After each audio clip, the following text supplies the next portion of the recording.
Hello, today I want to show you how you can fix the hybrid battery of Prius 2006.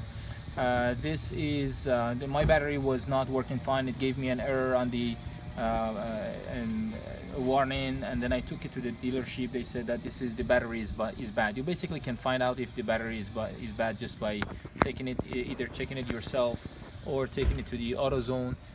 They will tell you if the battery is good or not. But I took it actually to the dealership. They told me which cell was the bad cell, but actually that didn't help me because I did not know how to count the cells. So I'm going to show you how you can actually find out if the cell is bad and how you can fix it. I'm making this video after I actually opened my battery, and I'm showing you what are the steps to open the battery and check which cell is bad and take out the cell and replace it. I got a cell online from Amazon for about $40, and I ordered it because I knew previously that it is bad. But if you don't know if your battery is bad, you can open it first, check which cell is bad, and then order one with the same specification. Just make sure if you're ordering one, get one for that is compatible with your battery. There are different generation of batteries. Mine was generation 2, which is Prius 2006, and you just make sure that you're getting the right one. So the steps for opening, I actually have opened it. I'm just telling you how to open it. You have to pretty much open all the bolts and nuts around it and take the pieces. So the first piece, okay, so one thing is, before you open it, you need to make sure that you are safe. This battery is almost 240. I actually measured, mine was 214. Maybe it was because not fully charged, 214 volts, and that can electrocute you. But there is a safety built in it, and this is the safety plug. You basically take it up here and then take it out. So once you take it out, it is disconnected inside and you're safe. But it's still for safety. I'm going to tell you some steps to make sure that you do not electrocute yourself. So you just put it away. Open the parts like you open the bolts all around here, and take this part out. And there are more bolts all around it that you need to take out. To take this one out, and there is one piece on the back side that you need to open the bolts and take it out. After that, it is actually, because I have opened it, maybe a little bit easier to open it now that you're seeing. But the next thing that you need to do is to take these parts out and check the voltage on the battery. These batteries, so you just open it from here, either with screwdriver or something. You take this black part out, and then one thing you need to do, you need to know, is that these batteries are connected in series. Basically, this negative over here is the negative that is connected all the way to the end, and they're connected back to back. You see, here is the negative, here is the positive. Positive of this one is connected to the negative, and then to the positive, and all the way to the end.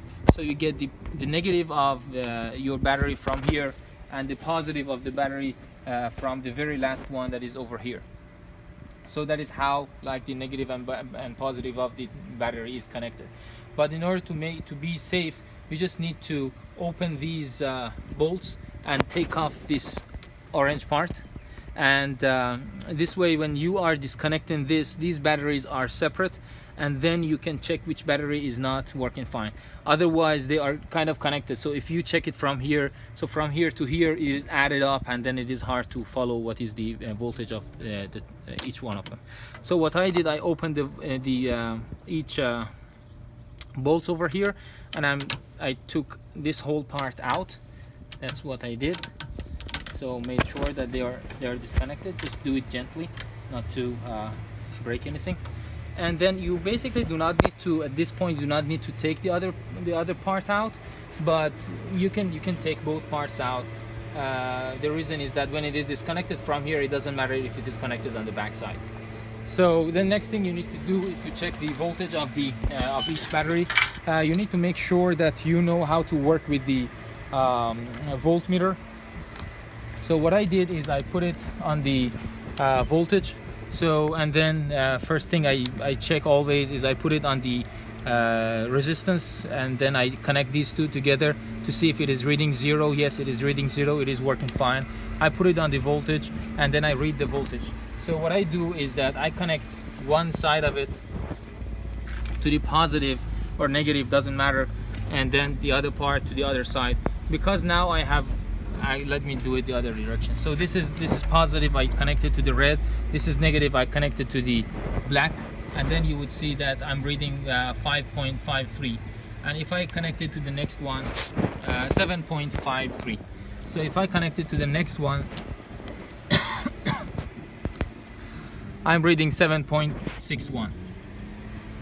So if I connect it to the next one, I see that it is 7.65, and then I'm checking every one of them. All of them come out as like 7.6 or so.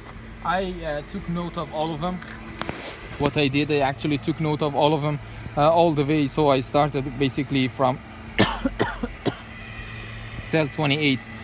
Cells are basically named from top to bottom. So from here, it is these two are basically cell 1, then cell 2, cell 3, all the way to cell number 14.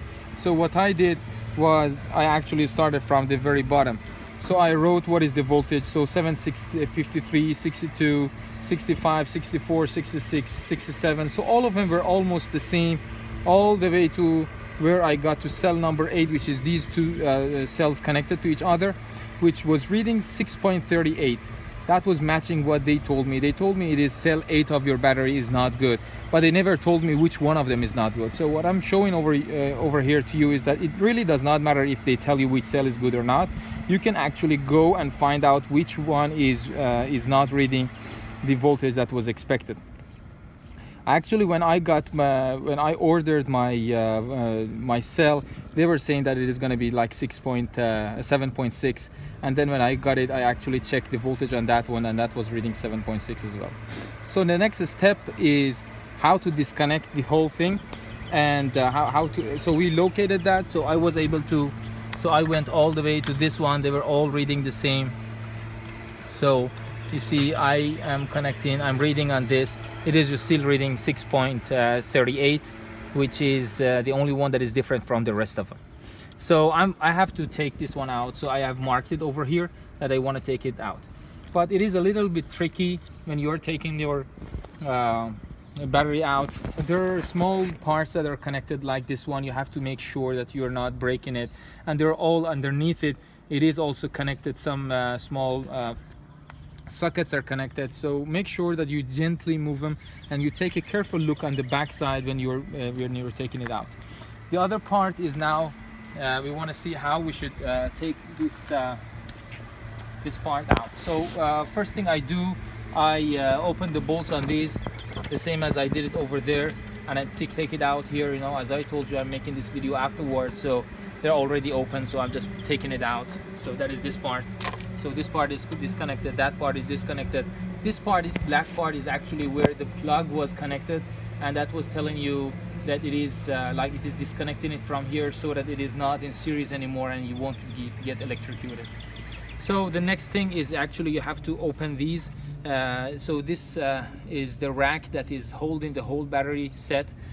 You need to make sure that you open this one. You actually do not need to take this one out unless, I don't know, it is the very last one. It was very hard for me to open it, and I was lucky it was in the middle.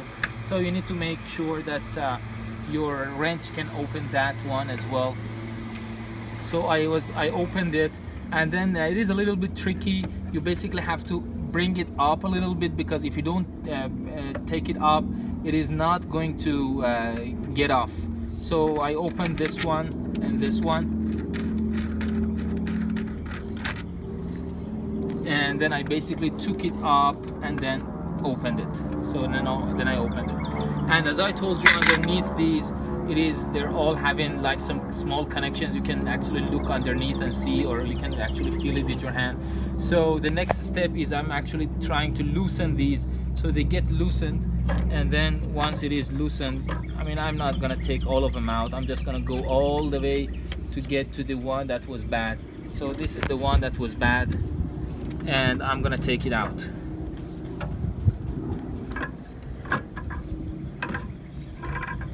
So I take the bad one. Here is my new cell. You just make sure that when you are taking the bad one out, here was the positive, you put the positive there, you don't put it like this, the negative. So make sure that the positive is replaced in the right position. So I'm going to put it back, and then before I connect it, I'm actually going to read the voltage one more time, making sure that this is now 7.6. so this was the new one. Let me read the voltage on it.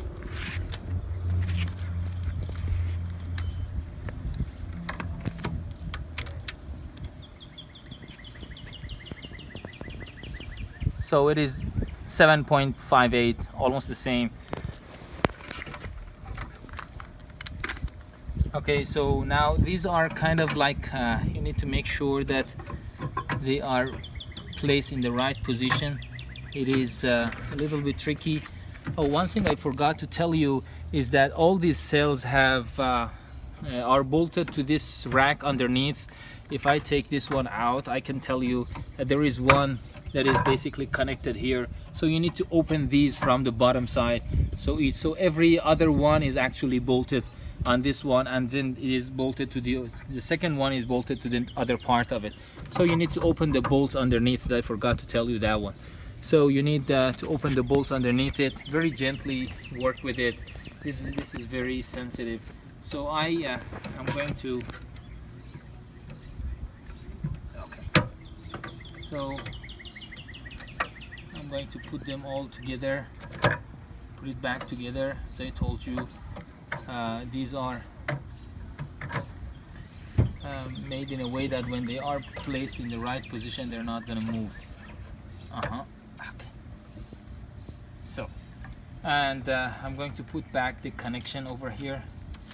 You can put the connection first, or you can put the connection at the end.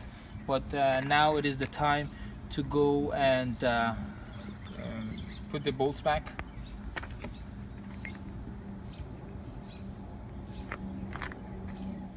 Okay, I put the battery, I put the cells together. One important note is that because there may be a small distance between these, it is hard to start it from the bottom.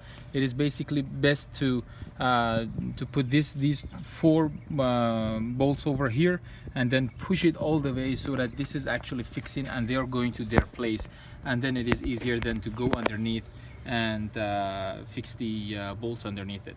Now the next step is actually connecting the batteries 2x2 using this orange plastic.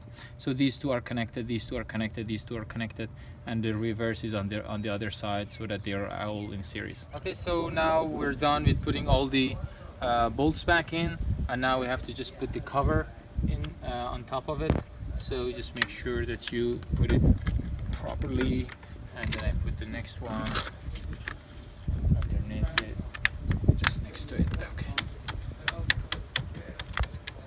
Next step is to put these connections back. I guess it is just for connecting if there is any overflow of the acid. It is not on your car, so it is not very hard actually to put it back in. I forgot at the beginning to tell you that this was connected, and I took it out. And taking it out, it's just as simple as just pulling it up. Okay, so we put this part back in. As I told you, it is not very hard to take it out. You just pull it up like this all the way down. So we put it back like this, and it is and just make sure that all of them are connected. And now the last step is to put the whole cover on top of it, and bolts and put the bolts and nuts.